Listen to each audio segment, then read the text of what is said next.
Hello বন্ধুরা, গল্পের শুরুতে আমরা দুটি অবিশ্বাস্য চুরির ঘটনা দেখতে পাই। একদল দুঃসাহসী চোর প্রথমে 100 তলা বিল্ডিং থেকে কোটি টাকার ডায়মন্ড চুরি করে বাইক নিয়ে লাফ দেয় এবং দ্বিতীয়বার উড়ন্ত প্লেন থেকে টাকা লুট করে। মজার ব্যাপার হলো তারা নিজেদের জন্য নয়, বরং এই সব টাকা পয়সা গরিব দুঃখীদের মাঝে বিলিয়ে দেয়। এই অসম্ভব চুরির রহস্য লুকিয়ে আছে ওজাকি 8 নামের একটি থিমের মাঝে। উনি ওজাকি নামের এক প্রকৃতিপ্রেমী মনে করতেন, কেউ যদি প্রকৃতির সাথে চ্যালেঞ্জ করে 8টি মারাত্মক কঠিন পরীক্ষায় পাশ করতে পারে তবে সে প্রকৃতিকে জয় করতে পারবে। চোরের এই দলটি আসলে ওজাকির সে 8টি ধাপ পূরণ করার মিশন নিয়েই নেমেছে। এরপর গল্পে এন্ট্রি হয় ইউটার। 7 বছর আগে একটি দুর্গম পাহাড়ে মোটর বাইক স্ট্যান্ড করতে গিয়ে সে তার পরম বন্ধু জেফকে হারায়। বন্ধুর মৃত্যুর শোক ভুলতে থাকতে ইউটা FBI এ যোগ দেওয়ার চেষ্টা করে। ট্রেনিং চলাকালীন এই অদ্ভুত চুরির কেসটি ইউটার নজরে আসে। ইউটা তার বাইকিং এবং স্ট্যান্ডের অভিজ্ঞতা থেকে বুঝতে পারে যে চোরেরা আসলে ওজাকি 8-এর পরীক্ষা দিচ্ছে। 4 নাম্বার পরীক্ষাটি ছিল সমুদ্রের বিশাল ঢেউয়ের মাঝে সার্ফিং করা। ইউটা অনুমান করে একটি আসন্ন ঝড়ের মধ্যে তারা আটলান্টিকে সার্ফিং করতে আসবে। FBI তাকে আন্ডার কভার এজেন্ট হিসেবে সেখানে পাঠায়।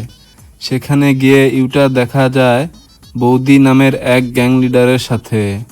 বৌদির সাথে বিশাল ঢেউয়ের মাঝে সার্ফিং করতে গিয়ে ইউটা ডুবে যাচ্ছিল, কিন্তু বৌদি তাকে বাঁচিয়ে নেয়।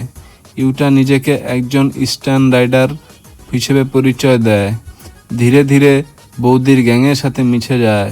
বৌদি বিশ্বাস করত যে মানুষ পৃথিবীর কাছ থেকে শুধু কেড়েই নিচ্ছে, তাই সে টাকা লুট করে গরিবদের দিয়ে পৃথিবীর ভারসাম্য ঠিক করার চেষ্টা করছে। ইউটার সাহস দেখে বৌদি তাকে 5 নাম্বার পরীক্ষা অর্থাৎ আলপস পর্বত চূড়া থেকে উইংস্যুট পরে বাতাসে ওড়ার মিশন সাথে নেয়। মিশনটি সফলভাবে শেষ করার পর তারা 6 নাম্বার পরীক্ষা তুষারপাতের মধ্যে খাড়া পাহাড় বেয়ে স্কি করতে যায়। সেখানে তাদের গ্রুপের একজন পাহাড় থেকে ছিটকে পড়ে মারা গেলেও বৌদি থেমে থাকে না। বৌদির গ্যাং এবার একটি পাহাড়ি স্বর্ণের খনির চালানে বোমা মেরে কোটি টাকার সোনা লুট করার পরিকল্পনা করে। ইউটা এবার তাদের হাতে নাতে ধরার জন্য এই মিশনে অংশ নেয়, কিন্তু বোমা বিস্ফোরণের কারণে বড় পাহাড়ে ধসে কয়েকজনের সাধারণ মানুষ মারা যায়। ইউটা তখন নিজেকে ধরে রাখতে না পেরে বৌদির পিছু নেয়।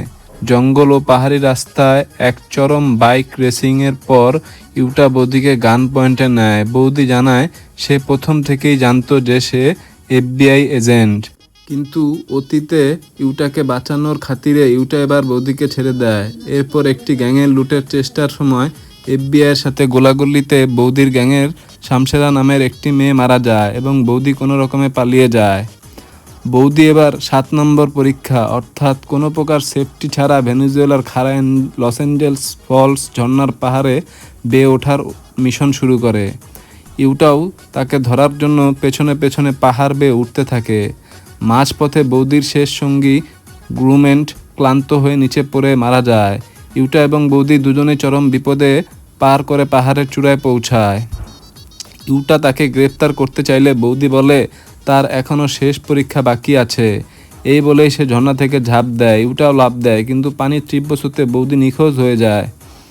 দীর্ঘ 17 মাস পর ইউটা বৌদিকে খুঁজতে খুঁজতে প্রশান্ত মহাসাগরে একটি কটেজে পৌঁছায়। সেখানে সমুদ্র তখন 100 ফুটের মতো বিশাল সব ঢেউ উঠছিল, যা ছিল ওজাকি 8-এর শেষ এবং 8তম পর্ব। ইউটাকে অনুরোধ করে তাকে যেন শেষ পরীক্ষাটি দেওয়ার সুযোগ দেওয়া হয়। একজন সত্যিকারের প্রকৃতি যোদ্ধার প্রতি সম্মান দেখিয়ে ইউটা তাকে সুযোগ দেয়। বৌদি তার সার্ফিং বোর্ড নিয়েই সেই ভয়ঙ্কর ঢেউয়ের বুকে নেমে পড়ে, কিন্তু শেষ মুহূর্তে বৌদি আর টিকতে পারে না এবং সমুদ্রে হারিয়ে যায়।